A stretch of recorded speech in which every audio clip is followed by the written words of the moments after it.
Most welcome. मैं doctor Ayush Kumar. आज हम लोग शुरू करेंगे टीजीटी, पीजीटी और नीट में भी संभवतः टैक्सोनॉमी और इकोनॉमिक बॉटनी से बहुत सारे क्वेश्चंस आते हैं। तो आज टैक्सोनॉमी सीरीज का पहला वीडियो है हमारा। तो इसमें हम कोशिश करेंगे कि आपको बहुत सारा इम्पोर्टेंट तेज़ी से पढ़ने के लिए मटेरियल आपको हम प्रोवाइड करा रहे हैं, जो आपके लिए बहुत ही एग्जाम के लिए बहुत ही यूजफुल होगा।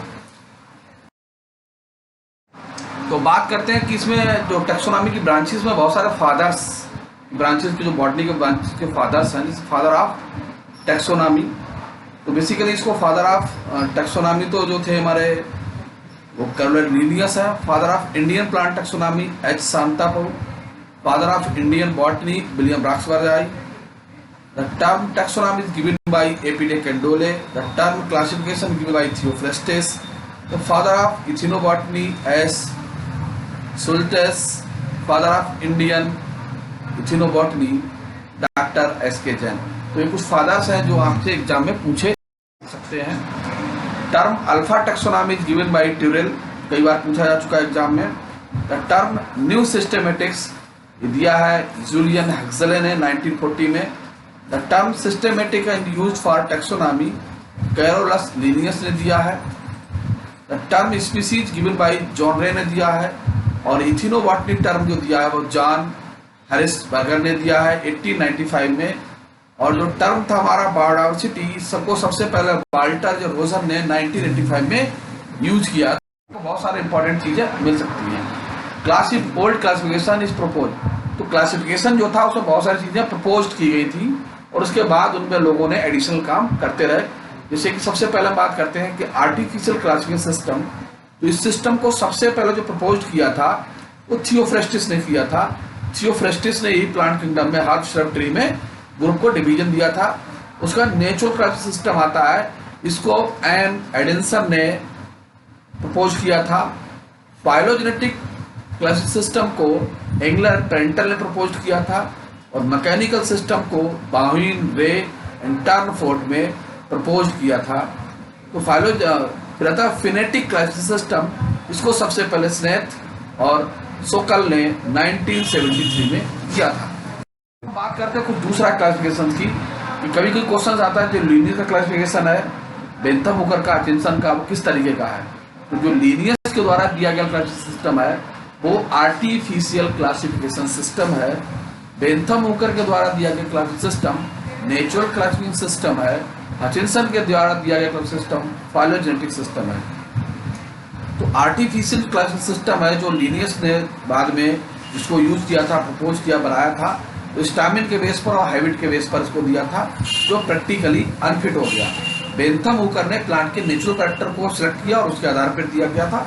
बहुत लंबे समय तक और आज भी चल रहा है और बहुत ही यूजफुल है और फील्ड के लिए भी बहुत यूटिलाइजेबल है। हचिंसन ने फाइलोजेनेटिक आधार पर, ओरिजिन के आधार पर दिया था और उन्होंने बहुत सारे एडवांस और प्रिमिटिव थ्योरी दी थी, उसके आधार पर उनका क्लासिफिकेशन दिया था, जो प्रैक्टिकली अनफिट होने के कारण आउटडेटेड गया है। अब इसके बाद नेक्स्ट, तो ये तो हमारे पुराने। अब नेक्स्ट उसके बाद जो था कि जब क्लासिकल साइंस के बाद अब नया सिस्टम शुरू हुआ है जो मॉलिक्यूलर साइंस पर डिपेंडेंट है, एपीजे क्लासिफिकेशन सिस्टम। इसका पूरा नाम होता है एंजियोस्पर्मिक फाइलोजेनी ग्रुप सिस्टम, इसे एपीजी सिस्टम कहते हैं।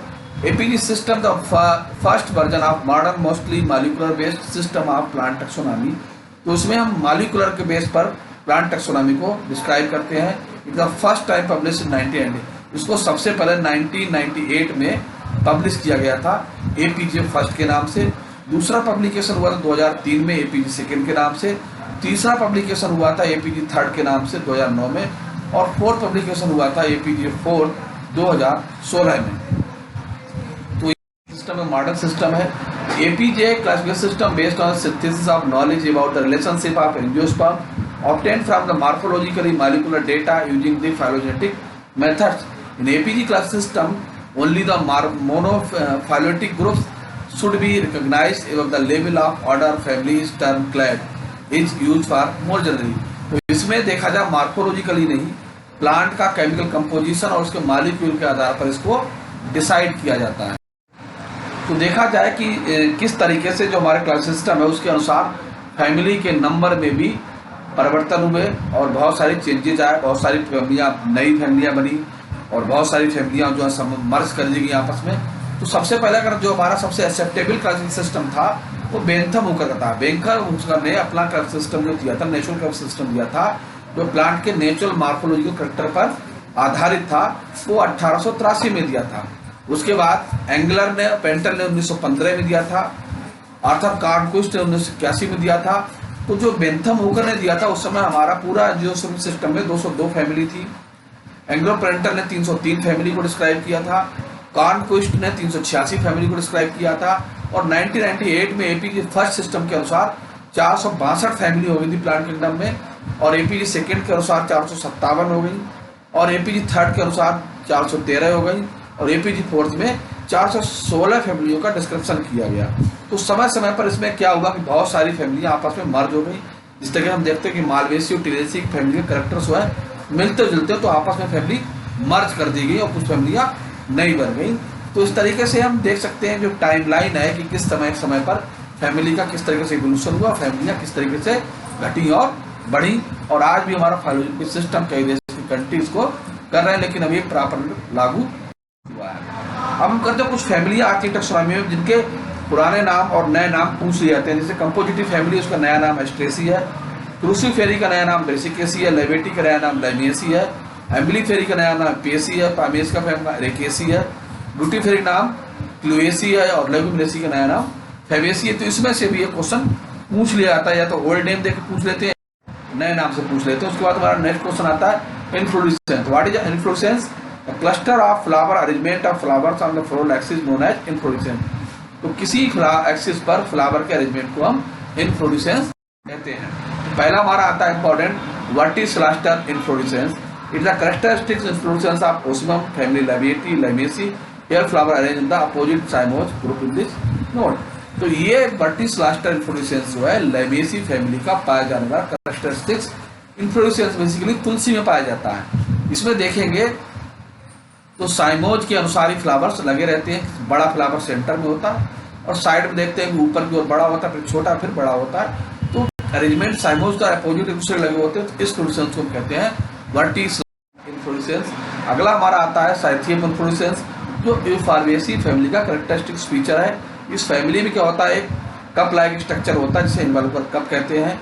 इसके मार्जिन पर मेल फ्लावर लगे रहते हैं, सेंटर में फीमेल फ्लावर होता है, इसमें ट्राइकॉर्पोरेट ओवरी पाई जाती है और साइड में नेक्टरी ग्लैंड पाई जाती है। इस पूरे इन्फ्लोरेसेंस को हम साइथियम इन्फ्लोरेसेंस कहते हैं, जो यूफॉर्बिएसी फैमिली के प्लांट्स में पाया जाता है। डायग्राम में देख सकते हैं डिफरेंट टाइप्स में किस तरीके से जो फ्लावर्स और देखा जाए, जो फ्लावर्स होते हैं वो बेसिकली ब्रैक्ट होते हैं, कैलेस कोरोला इसमें नहीं पाए जाते हैं, वो इनवॉल्वर ब्रैक्ट होते हैं और इसमें थैलस जो है डेवलप हो जाता है डिस टाइम में, और उसी ऊपर मेल फीमेल फ्लावर लगे रहते हैं। तो बाहर की ओर फ्लावर्स होते हैं उन्हें रे फ्लोरेट कहते हैं, और जो अंदर की फ्लावर होते हैं वो डिसफ्लोरेट कहलाते हैं, और उसी बीच में जो फीमेल फ्लावर्स भी लगे रहते हैं और उसी में सब चीज़ें पाई जाती हैं। जो फ्लावर एक्टिनोमार्फिक और जाइगोमार्फिक भी होते हैं इसमें। इंडिविजुअल फ्लावर्स, ये सब ठंडी हो जाएगी, चलो रहने दो। Individual flowers are beneath. In addition, the whole inflorescence remains surrounded by the series of bracts in the 2 or 3 holes. The flower or florets are usually two kinds: ray florets, the marginal steps, the ray florets, marginal stem flowers, and disflorate, the center tubular florets.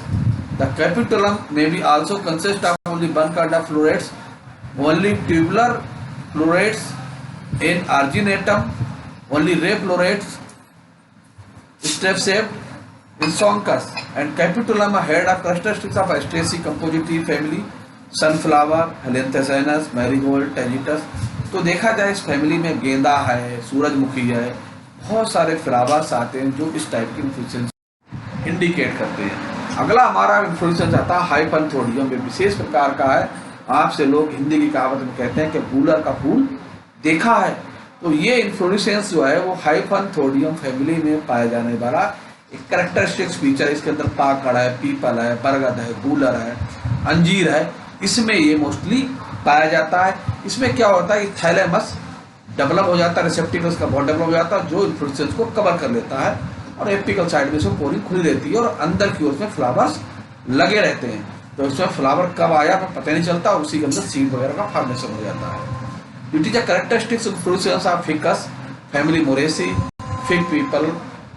Here is a cup-shaped cavity. The apical opening is formed by fleshy receptacles, which is guides to inwardly projecting hairs, bear flowers in inner wall of cavity. The female flowers at the base and male flowers above. तो नीचे की ओर में female flowers होते हैं और ऊपर की ओर में मेल फ्लावर्स पाए जाते हैं। तो कैरेक्टरिस्टिक्स फीचर है, इसे हाइपरथोडियम इन्फ्लोरेसेंस कहते हैं।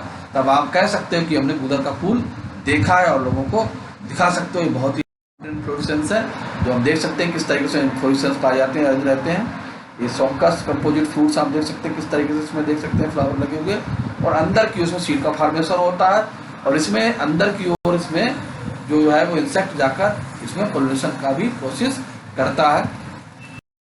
तो ये कुछ था हमारा इम्पोर्टेंट फैक्ट्स है जो आपके लिए पीजीटी एग्जाम में आपके लिए यूजफुल होंगे। नमस्कार।